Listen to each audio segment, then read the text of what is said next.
സംഗീതം അറിയുന്നവൻ സംഗീത്, ഗിറ്റാർ വായിക്കുന്നവൻ ഗിനീഷ്, സ്നേഹിക്കാൻ മാത്രം അറിയുന്നവൻ ഞാൻ സ്നേഹേഷ്. അതാണ്. അല്ലെങ്കിൽ ഞങ്ങൾ ചാലക്കുടിക്കാർ മാസാണ്, ക്ലാസ്സാണ്, ഹൈലി റൊമാൻറ്റിക്കാണ്. ഇപ്പോൾ ഈ കോവിഡിന് ശേഷം വണ്ണം വെച്ച ഒരാളാണ് ഞാൻ. ഇപ്പോൾ കേരളത്തിലെ ഇലക്ട്രിസിറ്റി ബില്ല് പോലെ പെട്ടെന്ന് കൂടുകയും എന്നാൽ അത്ര പെട്ടെന്ന് കുറയാത്തൊരു സാധനമാണ് ഈ തടി വണ്ണം അഥവാ പെസ്കോ. ഇതതിൻ്റെ സ്പാനിഷ് വാക്കാണേ. പിന്നെ വണ്ണം വെക്കാൻ വലിയ ചിലവൊന്നുമില്ല. ഇപ്പോൾ സൗന്ദര്യം കൂട്ടണമെങ്കിൽ നിങ്ങൾക്ക് അറിയാമല്ലോ, നല്ല ചിലവില്ലേ. ബ്യൂട്ടി പാർലറിൽ പോകണം, സാധനങ്ങൾ മേടിക്കണം. പക്ഷെ വണ്ണം വെക്കാണ്ടില്ല. കുറച്ച് റേഷനരി, ഇത്തിരി പരിപ്പിൻ്റെ ചാറ്, 2 കഷ്ണം ഉണക്കം വീടണില്ല, സറ പറയുന്നു പറഞ്ഞാൽ നമുക്കവിടെ വണ്ണം വയ്ക്കുന്നുള്ളതാണ്. പിന്നെ ഒരു കാര്യം പറയാനുള്ളത്, ഈ വണ്ണം കുറഞ്ഞപ്പോൾ നിന്നോടൊക്കെയാണ് പറയാനുള്ളത്. നിനക്കൊക്കെ ഒരു പ്രശ്നം വന്നു കഴിഞ്ഞാൽ നിന്നെ മുന്നിൽ നിൽക്കാൻ ആരെങ്കിലും ഉണ്ടാവോ? ആരും ഉണ്ടാവില്ല.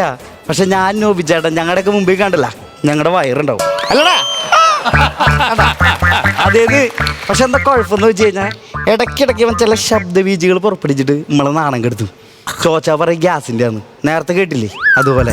പിന്നൊരു കാര്യം, ആദ്യമൊക്കെ ഞാൻ ഈ വണ്ണം കുറഞ്ഞിരുന്ന സമയത്ത് ഒരു സദ്യയിലാണ് നടന്നിരുന്നത്. ഇപ്പോൾ വല്ല ഫംഗ്ഷനൊക്കെ പോയി കഴിഞ്ഞാൽ ഞാൻ വെറുതെ ഇങ്ങനെ തേരാപാര നടന്നിരുന്നത്. പക്ഷെ ഇപ്പോൾ വണ്ണം വെച്ചപ്പോൾ ഞാൻ അങ്ങനെയില്ല. ഞാൻ ആദ്യം തന്നെ എൻ്റെ 2 കൈയും പോക്കറ്റിലിടും, എന്നിട്ട് തള്ളിക്കണ വയറകത്തേക്ക് വലിച്ചു പിടിക്കും.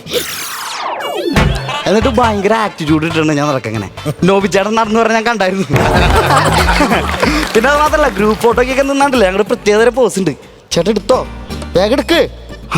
അണ്ട് ഞങ്ങളുടെ ഒരു ചിരിയുണ്ട്. ഇതിങ്ങനെയാണ് ഞങ്ങൾ ഫോട്ടോ എടുക്കുക. അതുകൊണ്ട് തന്നെ നോബിച്ചേട്ടൻ, ഹരിച്ചേട്ടൻ, ഞങ്ങളൊക്കെ പാസ്പോർട്ട് സൈസ് ഫോട്ടോയെ പ്രണയിക്കുന്നു അല്ലേ? അത് സത്യമാണത്. പക്ഷേ ഞാൻ ഈ വണ്ണം കൂടുതലാണപ്പോളേ എൻ്റെ അമ്മയ്ക്ക് ഭയങ്കര ടെൻഷനാണ്. അമ്മ പറയുന്നത് വെച്ച് കഴിഞ്ഞാൽ നിനക്ക് വല്ല അസുഖം ഉണ്ടോന്നാ. പക്ഷെ എൻ്റെ കൂട്ടുകാർ പറയണത് എന്താണെന്ന് വെച്ച് കഴിഞ്ഞാൽ, എടാ നിൻ്റെ വയറ് ചാടി പെട്ടെന്ന് കുറയ്ക്കാനാണ് പറയണേ. എൻ്റെ നോബിച്ചേട്ടൻ അത് പെട്ടെന്ന് കുറയ്ക്കാനായിട്ട് റിമോട്ട് ഞെക്കിയാൽ തിരിച്ചു കയറി പോണ സാധനമല്ലത്. ഇതിന് നല്ലപോലെ കഷ്ടപ്പെട്ട് പണിയെടുക്കണം.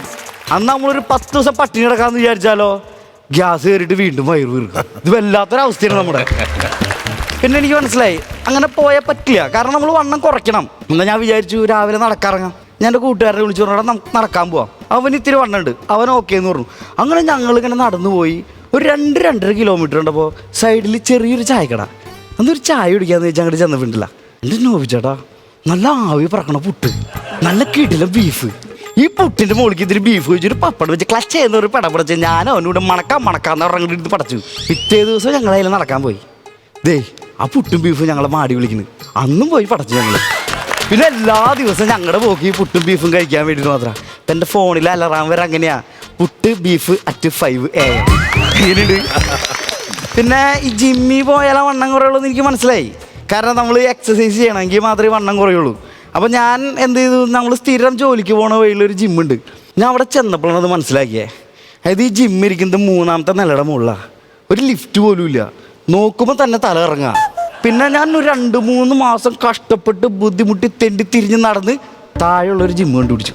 അങ്ങനെ ഞാൻ അവിടെ ജോയിൻ ചെയ്യാമെന്ന് വിചാരിച്ചു. ഞാൻ ചെന്നിരുന്നുണ്ടാ കറക്റ്റ് സ്ഥലത്താണ്.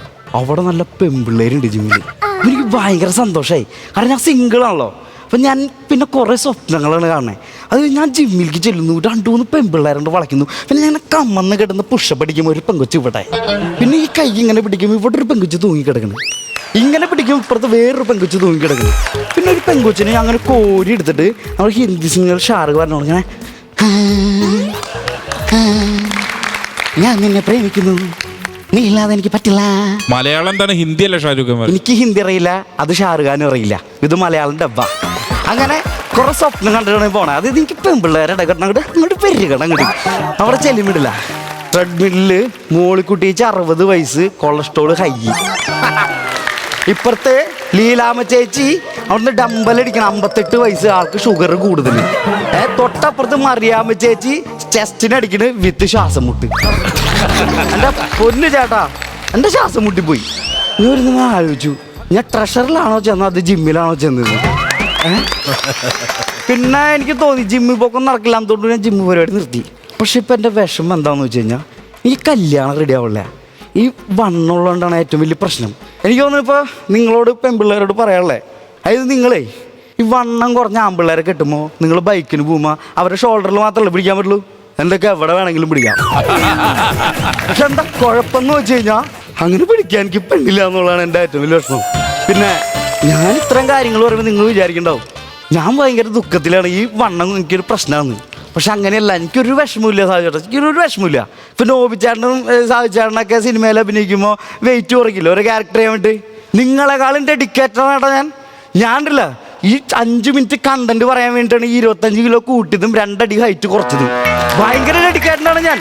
അതെ, അല്ലെങ്കിൽ ഞാനുണ്ടല്ല, ഞാൻ എന്താ പറയാൻ പറ്റും. ഇപ്പം ഉലകനായകൻ കമലഹാസൻ ലഞ്ചാം ലഞ്ചാം ലഞ്ചാം, അതുപോലെ തന്നെ നമ്മുടെ മലയാളത്തിൻ്റെ സ്വന്തം മെഗാസ്റ്റാർ മമ്മൂക്ക നോബി,